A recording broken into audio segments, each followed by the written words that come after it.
சுரேஷ் சங்கையா வந்து எனக்கு காக்காமட்டிலேருந்து பழக்கம், அசிஸ்டன்ட் டைரக்டர்லேருந்து அவன் பழக்கம் எனக்கு ஒரு. இப்போ சொன்ன மாதிரி கடாயன் கருணை படம் வந்து சுரேஷ் சங்கையா முதல்ல எனக்கு தான் கதை சொன்னார் அந்த படத்தை. அப்போ நாம் கொஞ்சம் பயந்தோம், ஏன்னா சரி நம்ம காமெடினா போயிட்டுருக்கோம் அதில் அப்படின்னு, ஆனால் நல்ல கதை அப்படின்னு. அதில் ஒரு கேரக்டர் சொன்னாப்புல, அதாவது பண்ணலாம். நான் அந்த டைமில் கூப்பிடும்போது என்னால் போக முடியாமல் போயிடுச்சு, சில இடங்கள் கமிட்மெண்ட்டில். அது ட்ராப் ஆனதுனால நான் அதில் நடிக்க முடியாதனால ஒரு வேளை சுரேஷ் சங்கையா என்னை வச்சு ஹீரோவை பண்ணணும்னு முடிவு பண்ணது எனக்கு வந்து பெரிய பாக்கியம் நினைக்கிறேன். ரொம்ப லைவான டைரக்டர்.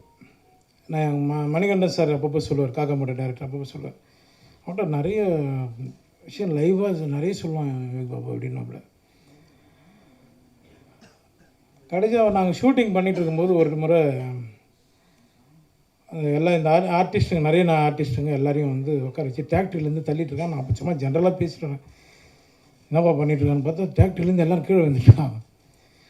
ஏய் என்னடா பண்ணிகிட்ருக்க, லைவாக இருந்தால் தான் நான் சூப்பராக இருக்கும் அப்படின்னா, அதுக்காக என்னடா எல்லோரும் கீழே மண்ணு கொட்டுற மாதிரி கொட்டிகிட்ருக்க அப்படின்னு.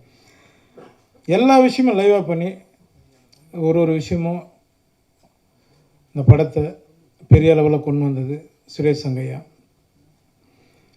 ஷார்ட் எடுத்துன்னே இருப்போம், கேமராமேன் வந்து சார் வந்து ஃப்ரேம் செட் பண்ணுற கேப்பில் அண்ணா இன்னொரு கதை இருக்குண்ணா அப்படின்னு, என்னப்பா அப்படின்னு, இதே முடியல போகணும் அப்படின்னு, கேளு அப்படின்னு அந்த 17 நிமிஷத்தில் ஒரு கதை சொல்லியிருக்காப்புல என்கிட்ட. அடுத்த படம் தான் பண்ணுறோம், ரமேஷ் சார்கிட்ட போய் போட்டுருவோம் போயிட்டு அப்படின்னு. நல்ல டைரக்டரை மிஸ் பண்ணிட்டோம்.